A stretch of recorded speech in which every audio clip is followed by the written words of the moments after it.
রামগড় থেকে Padmashri cinema hall যাওয়ার পথে ছিল পচার চায়ের দোকান। অনুষ্ঠানের প্রধান অতিথি হিসেবে সংবর্ধিত হলেন বাংলার অন্যতম শ্রেষ্ঠ গীতিকার। সেই গানের রেকর্ডিংয়েও ঘটেছিল এক অদ্ভুত ঘটনা। যে সময়ের কথা বলছি সেই সময় লোডশেডিংয়ের প্রকোপ ছিল ভীষণ বেশি।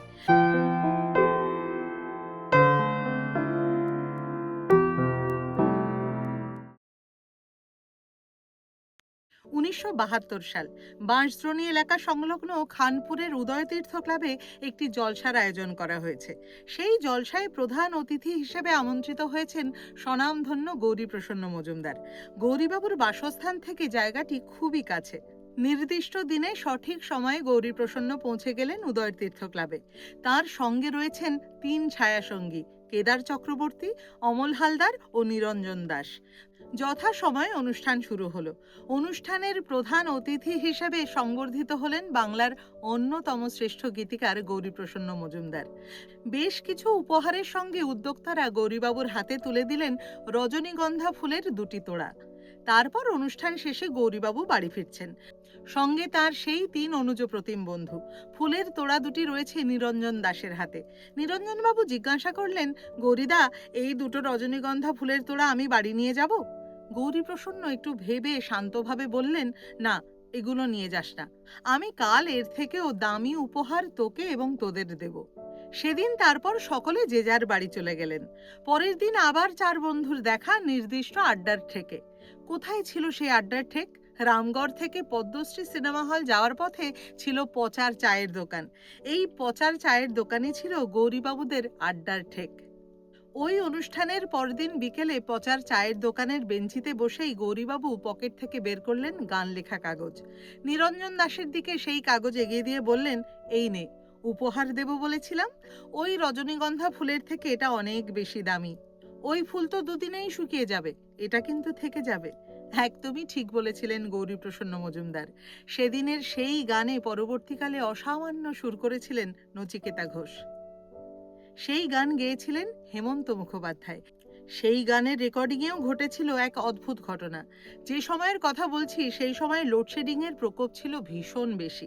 হেমন্তবাবু যেদিন গান রেকর্ডিং করতে এলেন স্টুডিওতে তখন লোডশেডিং। হেমন্তবাবু তখন বললেন উনি একটা কাজ সেরে আসছেন কিছুক্ষণের মধ্যেই, তার মধ্যে হয়তো কারেন্ট চলে আসবে। হেমন্ত মুখোপাধ্যায় তাঁর কাজ সেরে ঘণ্টাখানেক পর যখন এলেন তখন কারেন্ট এসে গেছে। কি কাজ সেরে এলেন হেমন্তবাবু? ওনার দাঁতের একটা সমস্যা চলছিল, সময়ের অভাবে যেতেই পারছিলেন না। লোডশেডিংয়ের সুযোগ নিয়ে সেদিন হেমন্তবাবু দাঁত তুলে চলে এলেন। দাঁত তোলার পর এসে গেয়ে ফেললেন ২টি গান। এও বোধহয় হেমন্তবাবুর পক্ষেই সম্ভব। সেদিন দাঁত তুলে এসে অবলীলায় গান গাইবার এই ঘটনার সাক্ষী হিসেবে স্টুডিওতে নচিকেতা ঘোষ ছাড়া উপস্থিত ছিলেন আরেক অত্যন্ত গুণী শিল্পী। তিনি হলেন দীপঙ্কর চট্টোপাধ্যায়।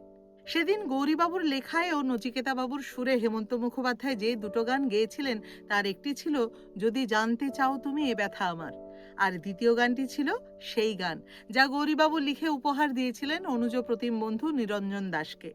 বলেছিলেন রজনীগন্ধা ফুল শুকিয়ে গেলেও থেকে যাবে তাঁর লেখা এই গান। একদম ঠিক ভেবেছেন।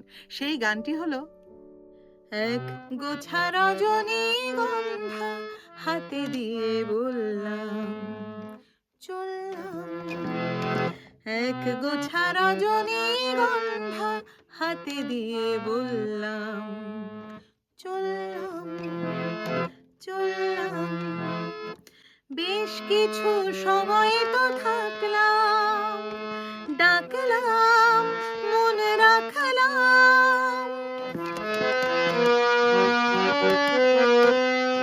দেখলাম ২টি চোখে বৃষ্টি, বৃষ্টি ভেজা দৃষ্টি, মনে করো আমি এক মৃত কোনো জোনাকি, সারা রাত আলো দিয়ে জ্বললাম চললাম চললাম, এক গোছা রজনীগন্ধা হাতে দিয়ে বললাম চললাম চললাম।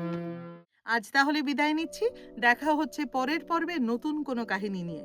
খুব ভালো থাকবেন, সুস্থ থাকবেন।